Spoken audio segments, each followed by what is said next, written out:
So you guys know, right? The state of play just announced Ghost of Yotei, right?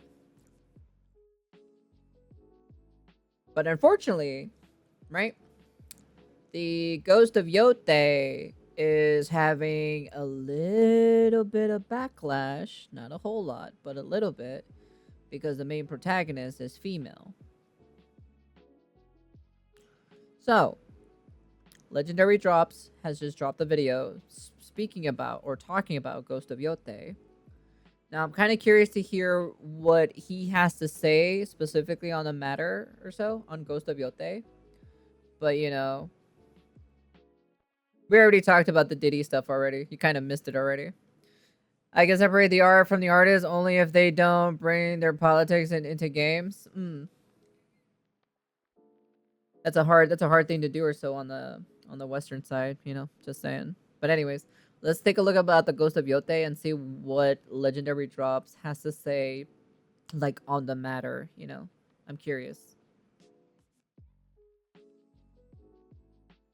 So let's talk about this whole Ghost of Yotei situation. So if you guys didn't catch it, just recently I started streaming Ghost of Tsushima because I wanted to get the fans' perspective on their outrage, seeing that the game is moving away from a fan favorite character to a, female protagonist and a voice actor that not too many people like. That's probably putting it lightly. But I think this is a great opportunity to highlight issues that I'm seeing both in the games industry as well as player communities. When you're a hammer, everything looks like a nail, but there's a reason behind that perspective. That's what we're going to be talking Ghost about. Ghost of Yotei. It's plain to see, looking around the industry, we need developers that are getting into games for the right reasons. And that could be you, with the help of today's sponsor, Boot.dev. Now, I dropped out of game design school. If you're anything like me and have struggled with the monotony of online courses, Boot.dev is here to change that. Boot.dev. Boot.dev tackles the hardest problem with e-learning, boredom. They've built their platform using modern game design tactics, making it feel like you're diving into an RPG adventure while mastering back-end development with Python and Go. You gain experience, level up, earn achievements, oh, that's pretty cool. Compete on a global leaderboard while chasing your dreams in development and having fun while doing it. That's actually pretty cool, actually. Dev ensures that you're writing tons of code. These hands-on lessons balance theory with practice. You're not just learning, you're doing. Worried about committing? No problem. Boot.dev offers a 30-day, no questions asked refund policy with free demos for every course. And the best part is, clicking the link in the description of this video and using my code, Legendary Drops, gets you 25% off your first payment to Boot.dev. That's 25% off your first month or your first year, depending on what subscription you choose. So what are you waiting for? Hey man, if you want to be some coder or for game development and stuff, you can do that, I sure that I can play a game before I comment on it. Otherwise, I can't properly understand or empathize with the players of that game. It's a personal thing, but I need to replay this game, to be honest, because I haven't finished it back on the PS4. I still have it. I still have the game, but I just I've never finished it. I want to share in that perspective. So after seeing the discussions around the announcement of Ghost of Yotei and how that caught fire last week, I felt like this was the perfect time for me to break the seal and get into Ghost of Tsushima. Yeah, I know it's a good game. Like I said, I played it. It took me so long to play never this finished game. it, Part though. of it is probably just my general exhaustion with open world games. Many of them just either haven't clicked with me over the last few years or just lack the quality and felt like a chore more than anything else. Nevertheless, I finally gave the game a shot, and I almost immediately started kicking myself for not playing it sooner. The game is gorgeous. Not it's in a really good game. Fidelity way. Visually, everything in the game serves to press the player further into their immersion. It starts with the options to let the player play the game in different cinematic presentations, even make it like an old black and white samurai movie. And it continues forth with the lush I finished the game last trees, realistic shadows, yeah, and I need to play it on lighting stream one of these days. More. The game's themes and how well it captures the period's views on samurai, honor, wisdom, loyalty, and self-control. The incredible performances from the voice actors and the writing, crafting believable and rich characters with personality and emotion. The combat is creative, engaging, and rewarding. The game's story is delivered at such a solid pace that it barely felt like I was even playing an open-world game. Jin Sakai, the game's protagonist, is incredible. He begins as a samurai bound by honor and tradition, but as the Mongol invasion threatens his homeland, he adopts more unorthodox tactics, choosing the path of stealth and sabotage to protect his people, conflicting with his core values as a samurai. This internal struggle between tradition and survival makes him relatable and compelling. His transformation into the ghost symbolizes the emotional and moral weight of war. His humanity, Yeah. loyalty, and Yeah. evolution is hard not to find engaging, and it's no wonder why players have You're at grown the to love second this game at the character moment? and this game so much. The game is great. There's not much more to say past that. This is by no means a review of the game. That'll come later, but it is easy to see why players have held this game in such high regard for so long, because it just is that damn good. It is Which a good makes a lot game. of sense why players would be upset when they see the game quickly pivot away from what worked before. Because in this case, what worked here would definitely work again, and when you're just moving away from a fan favorite protagonist, people are going to start to ask questions. And when I look at Sony's titles, this is just a personal observation, there isn't a lot of male characters anymore, male protagonists that they use. The vast majority of them have started to move towards female protagonists. Joel is dead. Nathan Drake, his story is finished. They're not going to go back to Days Gone, and really that just leaves Kratos because they got rid of Jin Sakai. So, with that said, when they see a fan favorite character abandoned, and now the company is moving towards a female protagonist, players are likely going to be upset, and there's going to be some pushback. God of War is next. Yes, God of War is definitely next. Twitter and Reddit professing their outrage over the switch to a female lead. While many people seemed excited for the game's return, it does seem as though there were just as many people sounding the drums of war preparing for the game's downfall. The discussion surrounding the game reached a fever pitch when players learned that the voice actor behind Ghost of Yotei's protagonist, Atsu, was heavily active in social politics, identifying as non-binary, and had a social media post calling for the abolition of the police and more. I'm just gonna lay it out. Wait. Can I read this real quick? Oh boy, Jesus, the DEI anti-woke grifter incels are going to be back on the witch hunt again. Again with Ghost of Yotei, because you playing as a woman, internet gonna be unbearable. I haven't seen it anywhere. It is the internet, so if you look hard enough, I'm sure you'll find it. But in my circles, we are very open to welcoming to this title. Post some screenshots. I'd love to see your explanations. Early access for smashers. I now have a serious Ghost of Yotei concerns. Ghost of Tsushima sequel takes a troubling turn. Ghost of Yotei concerns. I see. Media post calling for the abolition of the police and more. I'm just gonna lay it out. I personally pay no mind to who the voice actor is in a video game. Their political leanings and ideologies tend to have a little effect on the game itself, as they aren't involved with the development process in a meaningful way. Exactly. I mean, look at actors and actresses in Hollywood. The vast majority of them are insufferable outside of their films or the shows that they're on. Roger Clark, the voice actor for Arthur Morgan in Red Dead Redemption, responded to the outrage saying that, "I haven't seen one single complaint about playing as a female protagonist. All I see are reactions to the complaining. Once again, a minority of gamers being amplified for circulated clickbait and rage interaction. Ignore them. They're insignificant. Enjoy the game." A stance that many people would likely disagree with, but a perspective on games and gaming communities that had no impact on the games that he's been in. With that said, I don't think it's fair to wave off player criticism. It's pattern recognition and exhaustion. As I mentioned earlier, male roles in PlayStation titles are slowly but surely being eliminated. Oh yeah, fucking Ratchet and Clank changed to next is going to be Kratos. Just wait for the just wait for it, PS Station fans. There it is. Just like how Dark said it, Kratos is next, Kratos, they're gonna make a female Kratos next. Jesus Christ. Corporate initiatives from AAA studios around the world have pushed to make their games more inclusive and diverse, and social political messaging, heavily leaning into one direction, have been forced into many games. It just so happens that many of the games that tend to pander for the sake of pandering, whether it's leadership self-inserting or for tax relief purposes, players have begun to correlate bad games with whatever they perceive as woke or DEI. And that's the fault of the industry. Corporations are not and should not be, under any circumstances, the arbiters of morality. Diversity, inclusivity, giving players, regardless of their gender, sexuality, or race, games that they can feel represented by or entertainment that they can relate to is an inherently good thing, but it's perverted by personal agendas and self-aggrandizement, leading to products that feel inauthentic and lack quality. players didn't have any issues with games like Tomb Raider, Perfect Dark, Silent Hill, Bayonetta, Mirror's Edge, Yep. Returnal, Control, and more. Yep. Female protagonists aren't the issue. It's the inauthentic way that the industry has handled inclusivity over the last few years that has caused players to recoil at the sight of anything that resembles it. And it doesn't help matters that games media is always there to fan the flames of outrage, baiting for more clicks. Look, I'll prove it's all bullshit. The Washington Post, Kotaku, and Polygon criticized Ghost of Tsushima for its unfaithful representation of Japanese history and the samurai.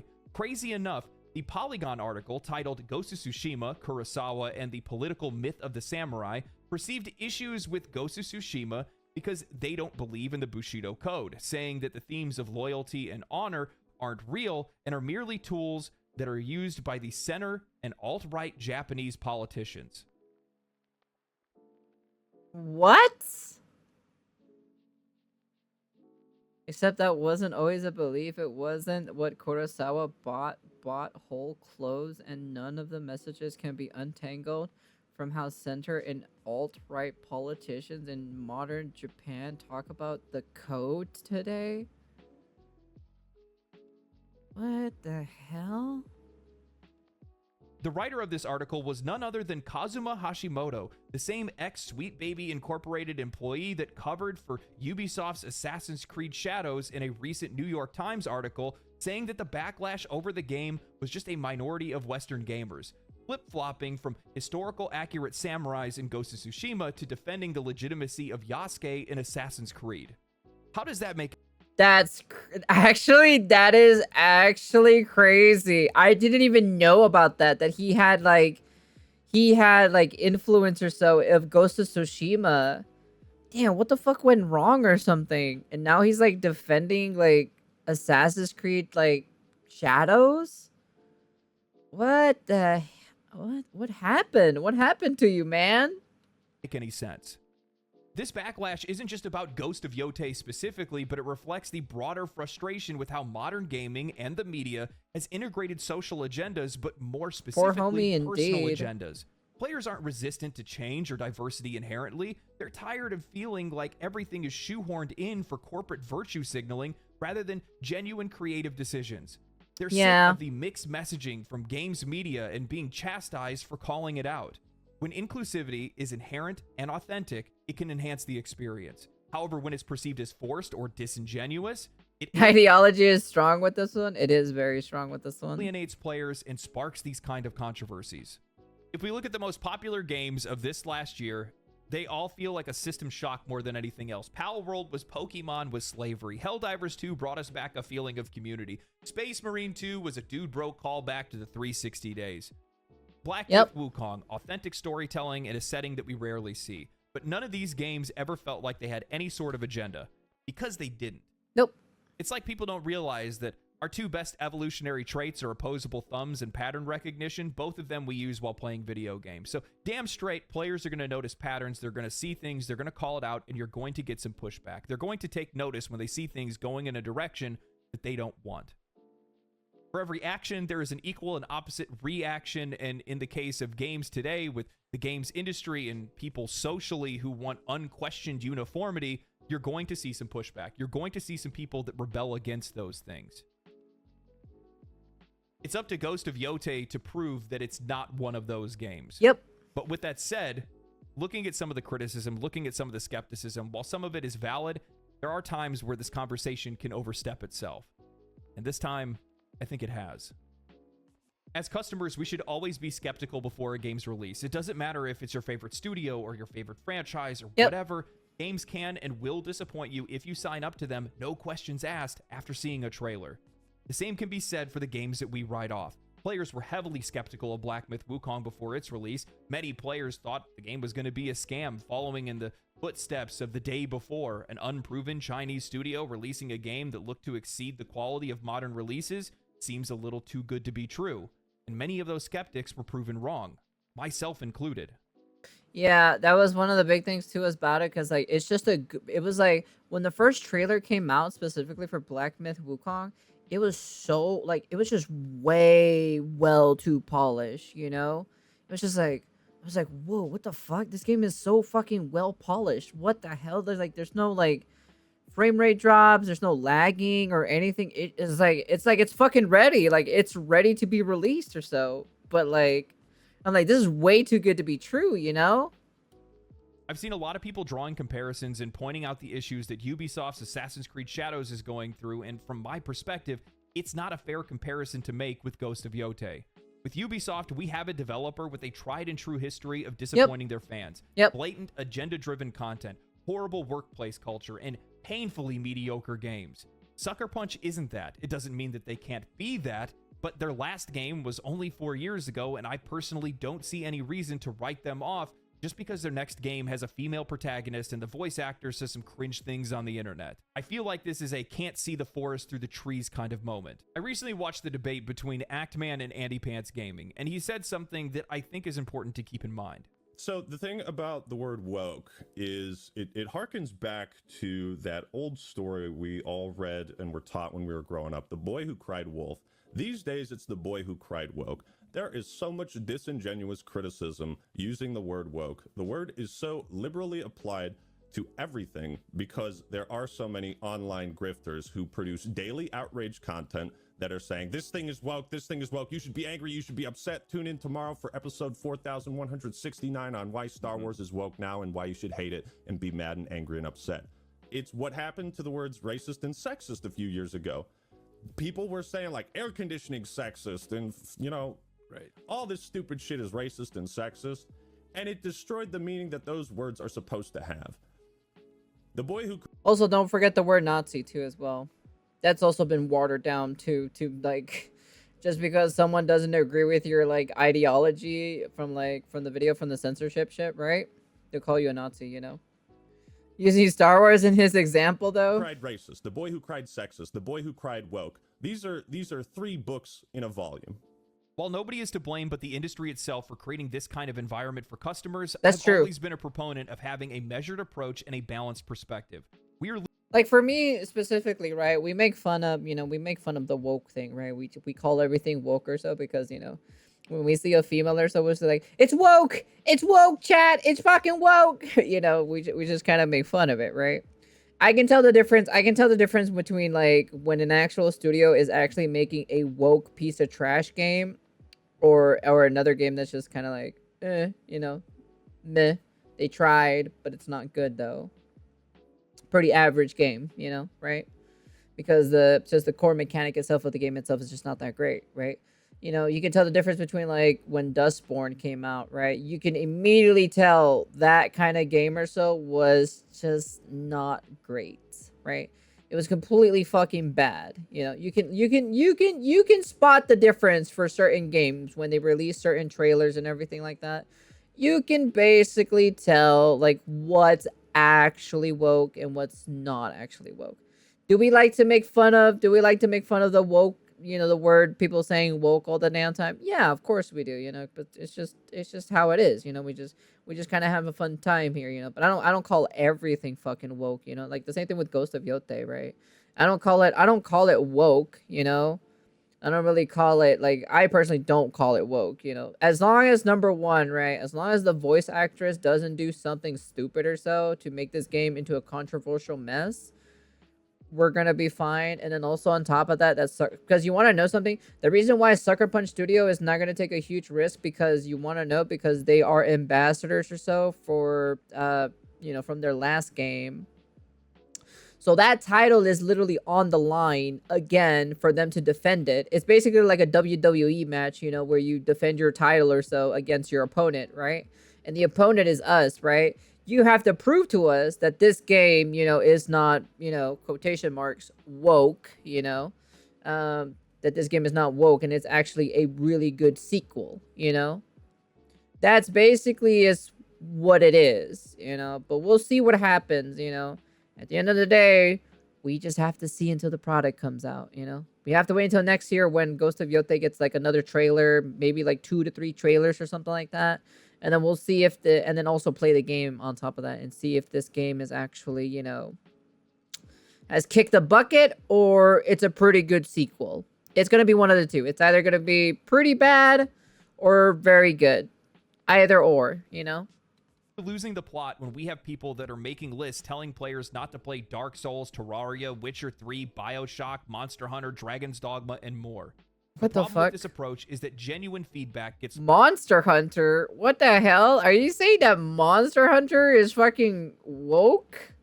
Okay, now you're just kind of scraping the barrel with that one, in my personal opinion. Okay, all right, okay, funny man. Okay.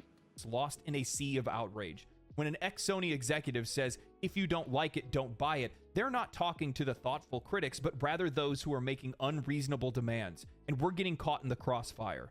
This leads to a cycle where valid issues like inauthentic characters, self-righteous... We don't want to hear your political ideology. We just want you to make a good game. That's it, you know?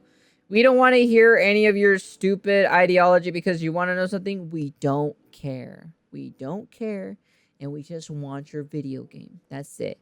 A really good video game. Make a good video game that makes it better than the previous one, you know?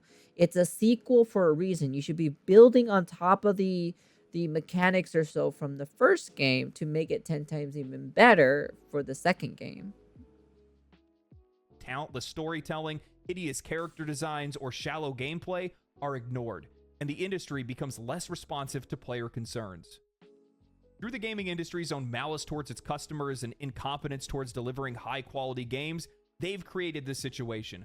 They've turned audiences that would have not even had a second thought about the race or the gender of a main character into players who see anything that resembles inclusivity as inauthentic or having some sort of agenda. And it's sad to say that more times than not, they end up being right.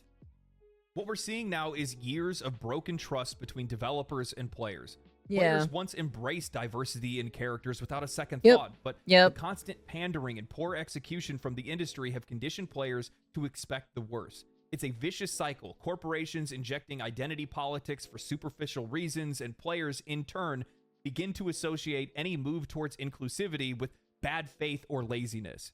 The developers then push back on the players, claiming that the game isn't made for them, only to find out that the games are made for no one. Yeah, when you try to cater for, like, you know, other people or so, right? Specifically for this game, and, well, Lord and behold, you know,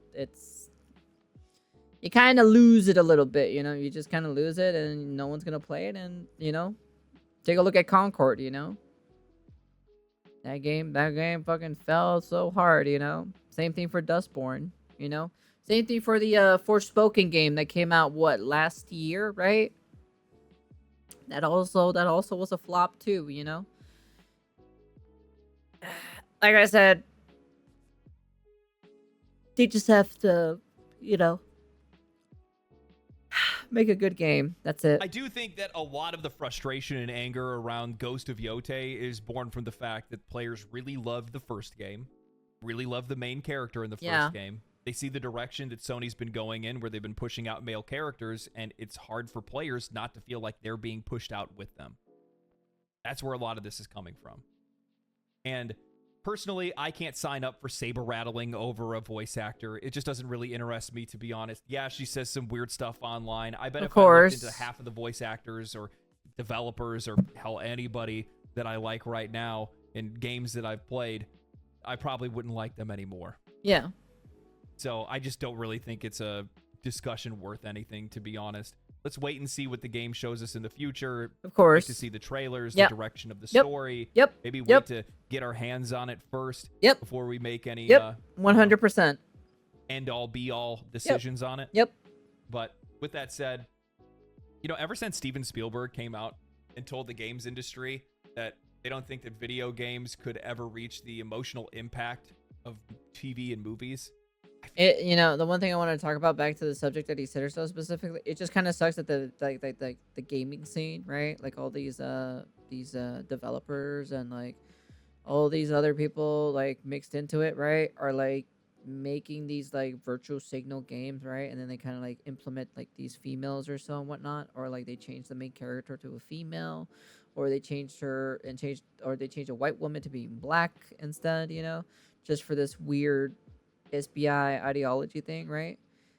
a lot of the gamers are kind of just sick and tired of it. That's why they're super skeptical. They're always on the defense every time a game comes out. And then when they see a girl on the screen, right, if it's from a video game being a main protagonist, they're always like, woke, woke, woke trash, woke trash. It's because they're already sick and tired of it, seeing it multiple times.